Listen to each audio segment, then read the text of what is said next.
Hi. I don't think you can. Hi. Hi. Yeah, so I was late. No, you're all good. How's it going? Okay, all things considered, yeah. Plugging away. Lots Good. to still do. Yep. Is it weird to be in school, like, with no one there? Yeah, it's, I think the biggest impact I found, aside from personal contact, is the number of steps I take in a day dramatically reduced. I look forward to go taking a quick walk around campus to check things out. There's a lot of people that are here. They're not necessarily supposed here, but the fields are full of folks. Oh, really? Oh yeah, yeah. There was probably 50 people on the field the other day. Wow. That's crazy. Okay. So for this interview, we just have a lot of random questions that have no particular correlation. And we're just going to kind of rapid fire ask you them. So Do my best. timer here. And let's start off with a good one. What do you think of garden gnomes? Garden gnomes. Well, I've never had a garden gnome. I've rarely seen a garden gnome. Mm-hmm. But they seem to be popular in certain areas, of which I have not lived but driven through. I personally would not put a garden gnome in my particular yard, but I don't have much of a yard to speak of. So to each his own. Those that are passionate about garden gnomes, I certainly support their passion. Certainly not a passion of mine, though. Awesome. Okay. Cool. So I know you used to teach English, right? Yeah, I did. Yeah.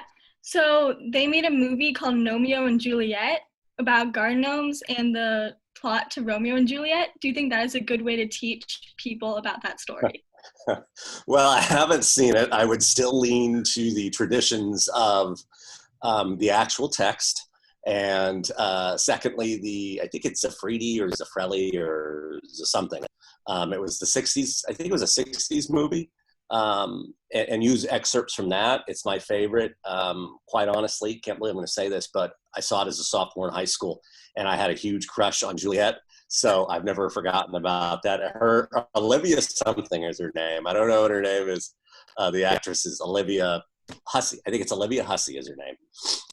So I always showed that particular version. I never showed the. I can't think of the guy's name. He was in Titanic. That guy, whatever his name is. They made a Romeo and Juliet, Leonardo DiCaprio. I'm about 4 seconds slow on everything today. They made a version of Romeo and Juliet that was a little bit more modern.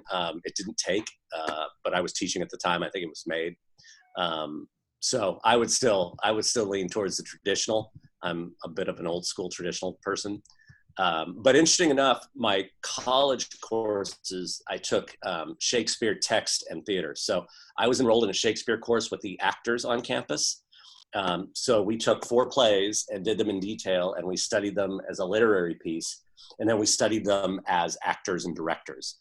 So for that course, I had to block scenes, I had to direct, and I had to take different actors. So I've always approached teaching anything with Shakespeare of looking at it 2 different ways, from a literary point of view and then from an acting point of view, and tried to emphasize that when I taught it. But maybe garden gnomes is Romeo and Juliet would be the way to go. Okay, if you were a wrestler, what would your entrance theme song be? Oh, wow. Wrestler like WWE kind of wrestler? Oh, that's a great question. Well, first of all, I'd be masked. Okay. I would be a masked wrestler. Secondly, I'd be a bad guy. So I'd be the one that everybody wants to hate. I would definitely have a cape when I came in.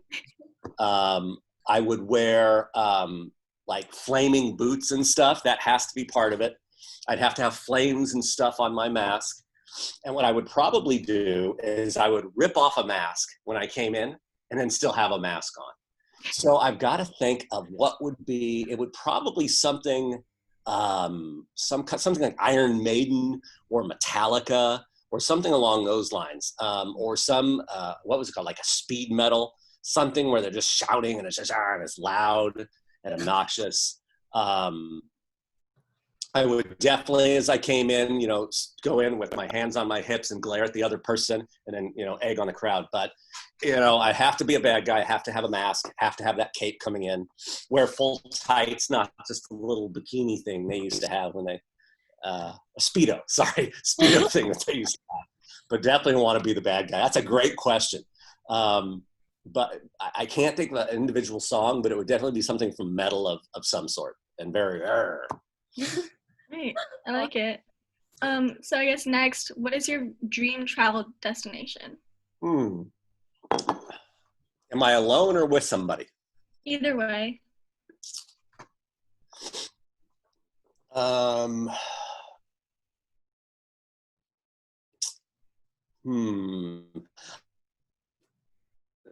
Someplace I haven't been. Most of my traveling's been within the U.S.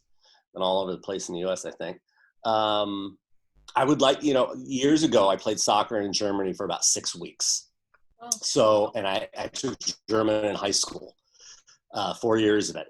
Of course, I don't remember most of it, but little bits and pieces. I'd like to go back to Bavaria. We spent about 2 weeks in Bavaria of our 6 weeks. My wife is desperately trying to get us to go to Paris and London. So that would be if I was accompanied by somebody. So besides, I'm going to actually have a tie. So our family has a history back to 1066, has been traced back. That's our family origin. Wow. And there is a place in Scotland where our family, obviously my father's side, my mother's side's from Sicily, but my father's side, and they had a castle. And I guess the guy was a tyrant. So they killed him and burned down the castle and took the castle to rebuild the city, the town, the small little town.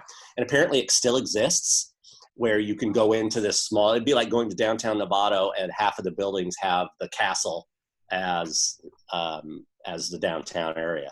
So I would also like to go retrace some of those things. So I guess I didn't give you one, I gave you 3, but I would like to see if I can find, it's in the book. There's a book that one of my uncles wrote. He was an archaeologist that traced the family history. So would love to go actually see that in person, but with the wife, it would be, Paris and London. She wants to go there. She's never been.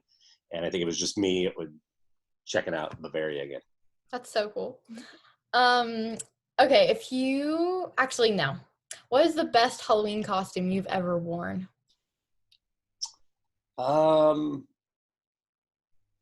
When I'll go with 2. God, I'm really terrible. I was 2. So when I was younger, I was Harpo Marx. Do you know who the Marx brothers are? Mm-hmm.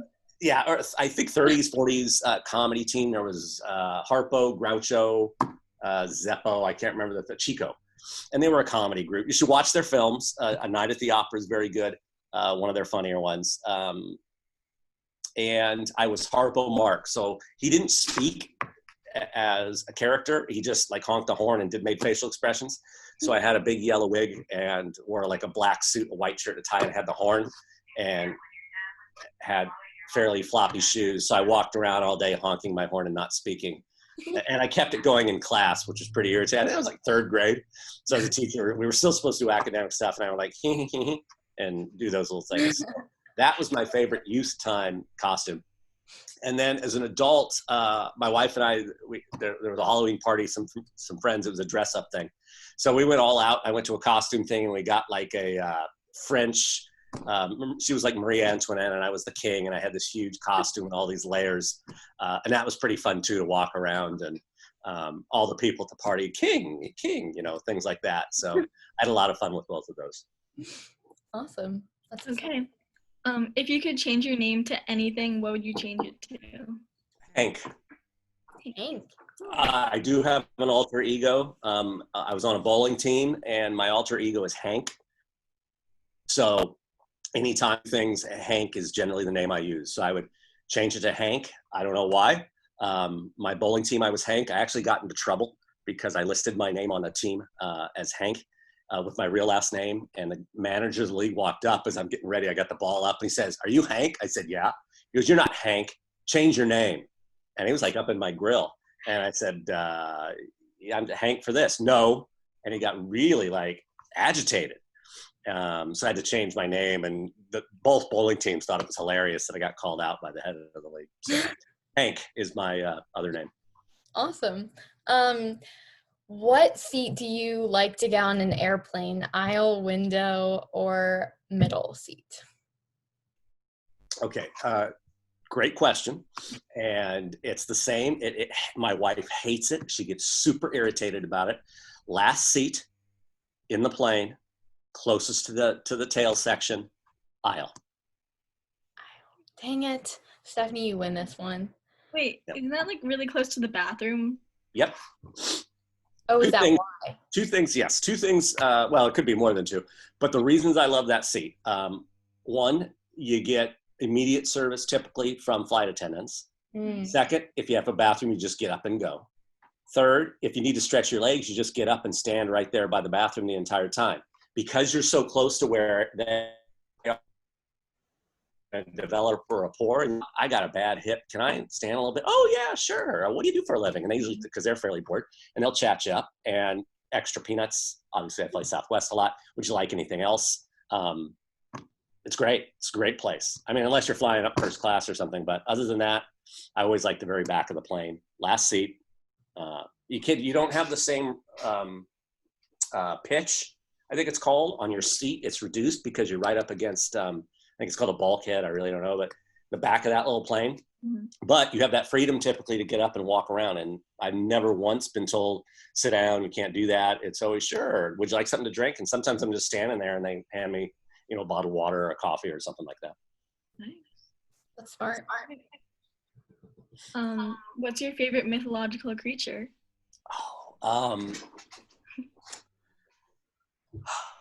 Let's see. That's a great question.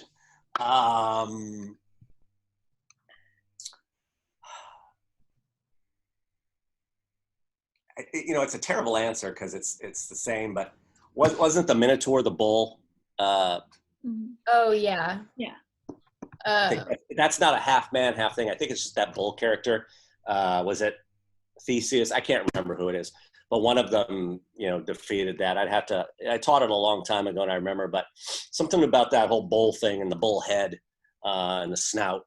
I think that's pretty cool. That's pretty awesome. All right. Our time is actually up. It went really quick. Right. It always does. So thank you very much. Quick. Yeah, I hope you guys are doing well. This is absolutely, Watson's was incredible. I had so much fun watching that. You guys are great delivering the questions. So keep it up, keep doing it, and hang in there. It's good to see you both. Thank you. You too. Thank you. All right, take care. See you in the fall, hopefully. All right. Yeah, cross our fingers. Bye. Bye, guys. Bye.